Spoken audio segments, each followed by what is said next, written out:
Leitura bíblica das Escrituras, a poderosa palavra de Deus. Vai estar registrado hoje no livro dos Salmos, no capítulo de número 86, a partir do verso de número 8, número 9 e número 10 e 11, que diz: Entre os deuses não há semelhante a ti, Senhor, nem há obras como as tuas. 9. Todas as nações que fizeste virão e se prostrarão perante a tua face, ó Senhor, e glorificarão teu nome. 10. Porque tu és grande e fazes maravilhas, só tu és Deus. 11.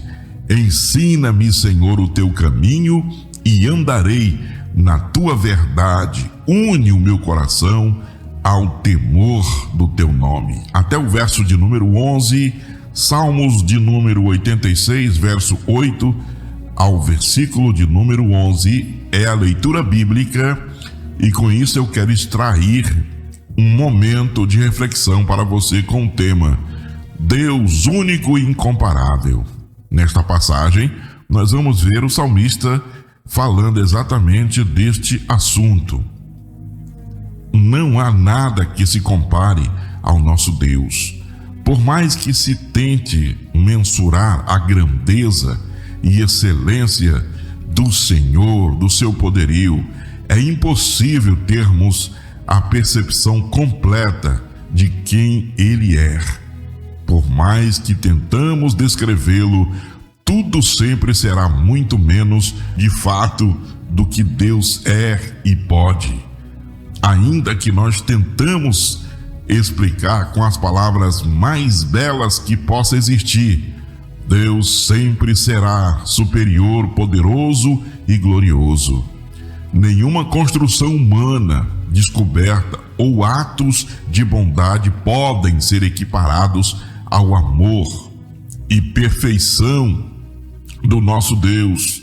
Tudo que fazemos, por mais belo e admirável que seja, não se compara a Deus, não se compara às suas grandezas e suas misericórdias.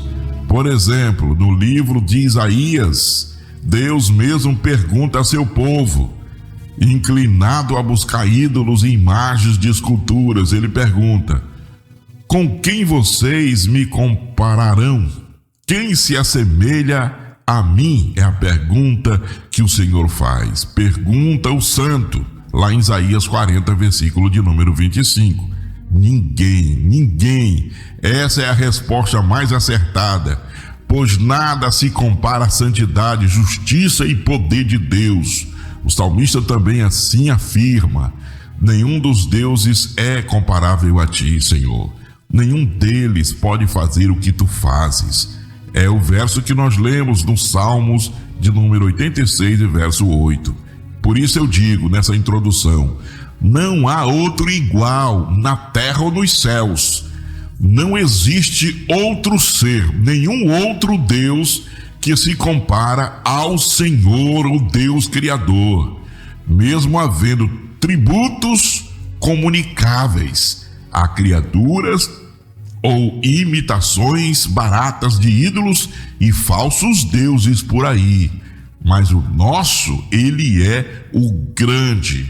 A Bíblia diz: o eu sou, o Criador Supremo, o Rei do Universo. Quem vai contender contra Deus? É a pergunta que fica hoje nesta introdução. Vamos para as lições desta mensagem. Número 1. Comparações na Bíblia. Mas porque a Bíblia faz algumas comparações ou analogias a Deus? Será porque isso acontece como recurso expressivo, metáforas e alegorias, e didático, figuras e costumeiras. Figuras costumeiras também aparecem dos autores humanos para demonstrar ou ensinar ao leitor algumas características de Deus. Isto é, para a gente poder entender mais um pouco a respeito do que é a grandeza de Deus, a respeito dessas alegorias, a questão das figuras, as metáforas, a parte didática. Tudo isso são recursos maravilhosos para que nós possamos crescer o nosso intelectual. É comum nós também fazermos isso ao dizer que uma pessoa é um doce, por ser meiga e agradável, ou dizer outra é uma máquina, porque trabalha muito ou é esforçada. Esse é o sentido que você precisa entender. Quando se está comparando uma pessoa com uma máquina, não significa que ele é uma máquina, mas está fazendo a comparação porque ele trabalha muito, é muito esforçado. Então, as figuras, alegorias, vamos dizer assim, as metáforas, a parte didática que aparece nos textos é exatamente nesse sentido.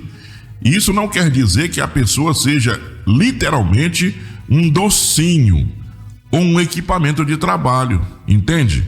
Mas faz alusão à qualidade próprias daquelas pessoas. É por isso que nós temos, no caso da Bíblia, essas alegorias, essas metáforas. Então, com isso, veja alguns exemplos de comparação ou metáforas relativas a Deus na Bíblia. Vamos ver. A Bíblia diz em Deuteronômio, capítulo 4, versículo 24, e também em Hebreus, capítulo 12, verso 29. Ele diz lá, fogo consumidor.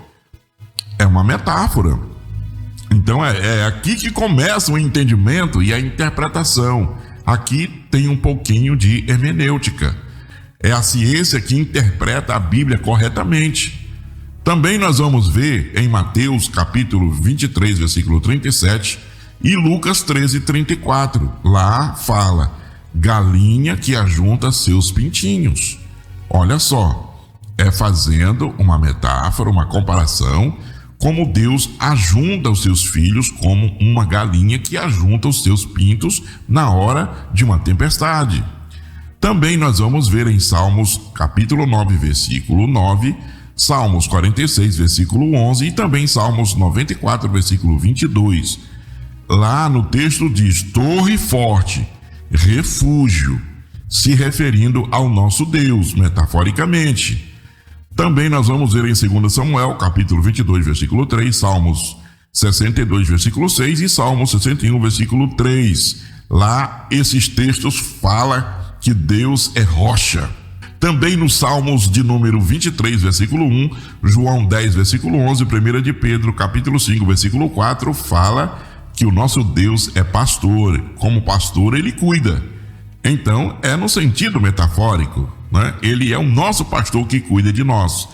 Também nos Salmos de número 86, versículo 9, Provérbios 30, versículo 5, e 2 Samuel 22, versículo 31, Salmos 18, versículo 30, fala que Deus é o nosso escudo.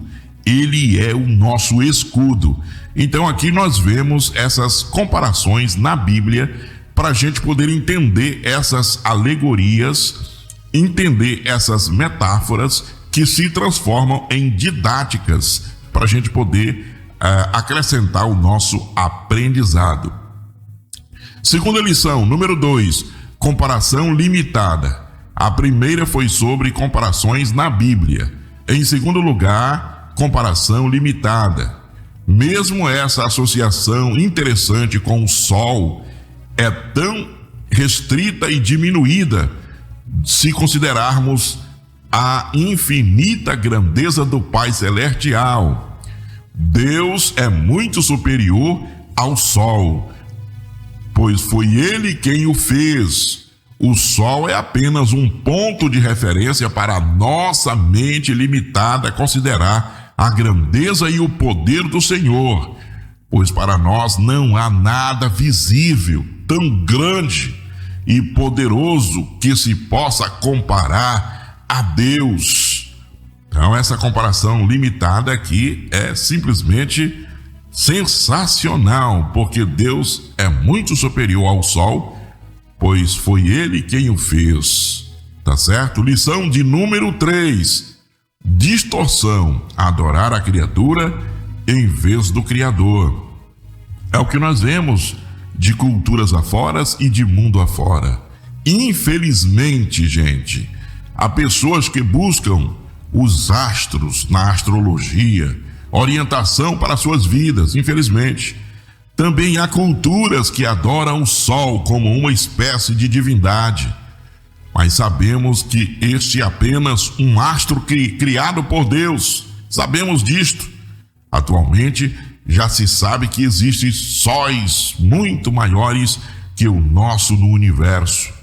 Mas foi Deus quem formou todos os astros e estrelas, e não há nada e nem ninguém maior do que Ele.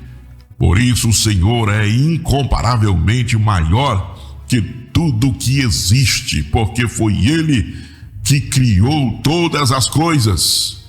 E com isso nós vamos para a lição de número 4, para poder encerrar neste momento a nossa mensagem. Número 4, Deus totalmente incomparável. Não tem como comparar. Deixe de ser besta. Entenda que Deus é Senhor e ponto final.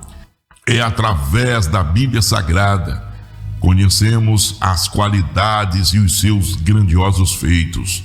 Assim conseguimos ter um pequeno vislumbre de todo o seu poder, de toda a sua sabedoria e a sua graça revelada através da Bíblia. Deus é o Criador do Sol, das estrelas, todas as galáxias e planetas do universo. Este é o Deus eterno. Ele é o Criador incomparável. Mas foi Deus quem fez a terra com seu poder, afirmou o mundo com a sua sabedoria e estendeu os céus com o seu entendimento. É o que revela Jeremias capítulo 10, versículo de número 12.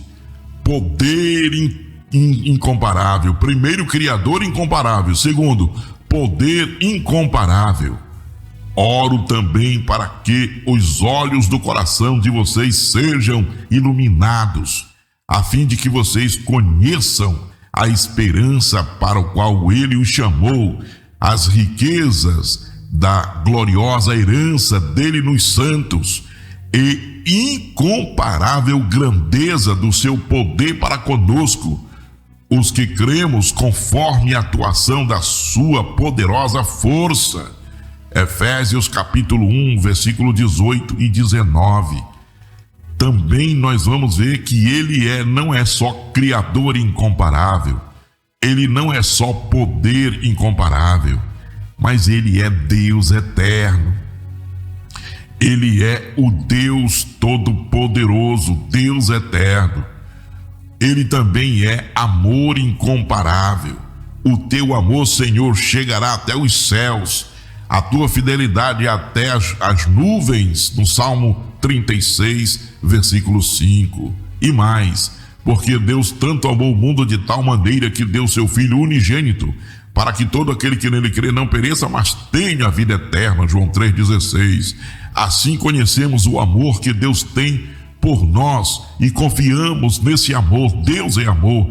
Todo aquele que permanece no amor permanece em Deus e Deus nele.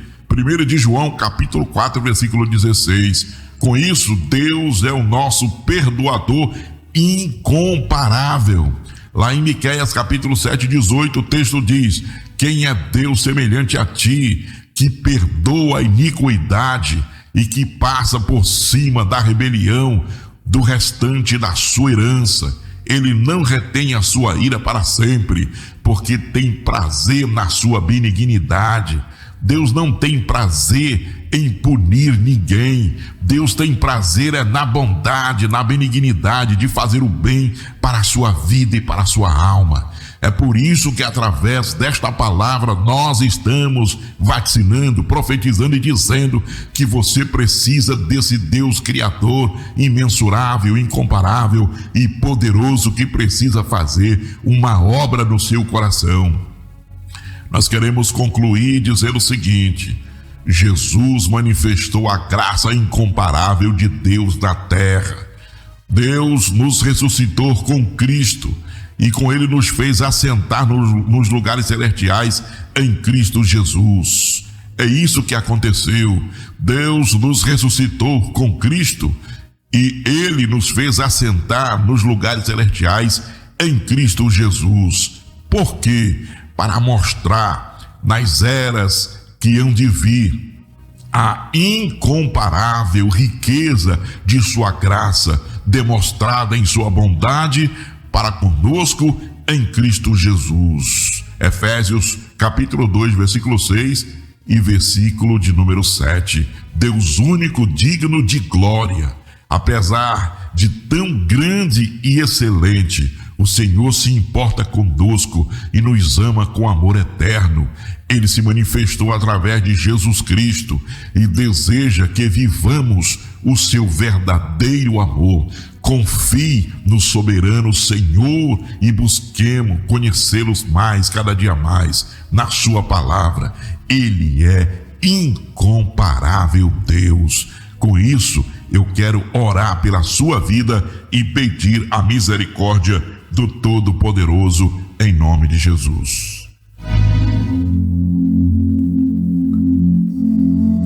Senhor Deus Todo-Poderoso, Senhor Deus imensurável, Deus incomparável, nós o amamos, nós te louvamos, apesar de nossas falhas, nossas fraquezas, Senhor.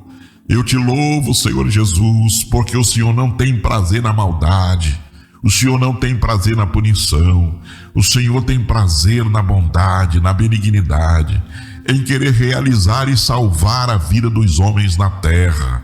Papai, eu te louvo, eu te amo, eu te adoro, meu incomparável Jesus.